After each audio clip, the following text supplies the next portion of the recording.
Yeah. Hello everyone and welcome back to my YouTube channel. This is Annie of Annie's Garden. In this video we're going to be talking about harvesting cassava and all the beautiful things that you can do with cassava.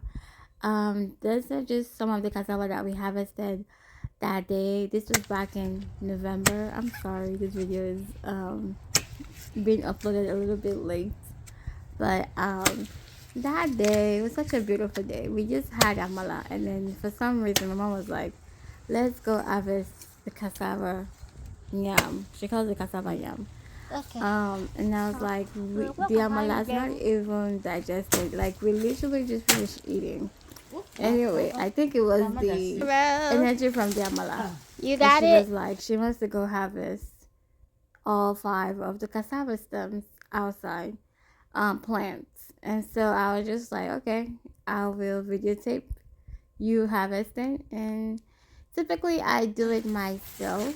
But this year she basically harvested all the cassava tubers that you see in this video and pictures. She did all the work.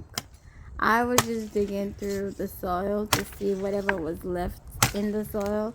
Because some tubers, when you harvest your cassava, not all the roots come out when you pull the plant. Because typically I pull it and lean them left to right to kind of wiggle it out. But she just wanted to cut the plants straight and then dig out the roots. So we had different methods going. But once she does her method, I will typically go back into the soil and like just dig, use my shovel or hoe to like look for any yam that's left or roots left in the soil. And we did find a lot. So if you've been following me on YouTube, on Instagram or TikTok, you know that we typically grow cassava. And because we're in Texas, we have a pretty good weather. When the southern part of Texas, so we have a pretty good weather for growing cassava. And typically we do like 4 or 8, and then now this year we did 6, because we wanted to give them more space to have more roots, to have more tubers. So this year we only planted 6, and about 5 of the 6 actually grew into plants. And so I think one of them came out. One of the plants I pulled out early back in October, because Where you going? when it gets windy and it gets rainy, they start knocking each other Oh, I out, and they get start the bending and blocking the walkway. So I did pull one out Listen, earlier, it's on a stick. and this was just the last 4. So can you imagine all this came You want to cut it? from 4 plants? I gotta slip right All now. these tubers came from 4 plants, because the other one I already fermented and made my flour from that. So this is just what she does. She just try to wiggle them out a little bit.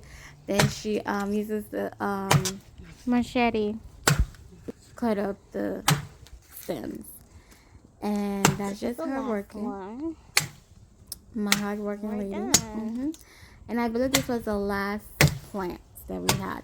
And this plant, I thought this plant wasn't getting enough water or nothing, but surprisingly, this particular plant had the most roots, the most tubers. Like the roots were going out of the border.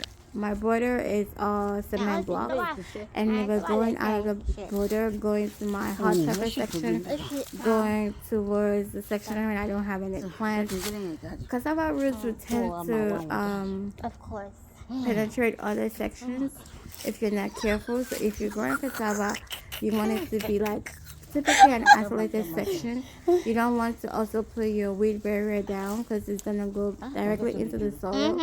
So then you don't want anything disturbing or blocking the plants from the soil. So this section, I don't have a weed barrier. The weed barrier is outside of the perimeter, as you can see, and we had to pull this particular tuber out from the barrier. And this is one of our longest, one of the longer tubers that we got. So, as by the power of the Amala, we got all of this out, And mind you, it was also drizzling and sprinkling. Anyway, the cassava we're supposed to use it to make fufu, and then some of it we're supposed to use to make lafu. But for some reason, I think we just end up making fufu all the time. So hopefully next year when we do harvest our cassava, we do make some lafu because we ferment it and then we soak it through, peel it, ferment, and then dry out the fiber and then sieve it out to make the fufu. Um, but as you can see, she was really enjoying herself harvesting these cassava stems. But cassava stems will be available on amysgarden.etsy.com coming next year. I always sell my cassava stems because I always have a lot. I don't need all of that stems. If you live in the Houston area or Dallas area, you can grow cassava in your house. If you're further south in California, Florida, you can always grow cassava. Cassava is used for tapioca, fufu, gari, lafu, atake. There's a lot of things that you can use with cassava. Cassava flour, you can bake with it. You can also use the cassava leaves and make food with it, soups and stuff. I hope you enjoyed this video. I'll see you guys in the next one.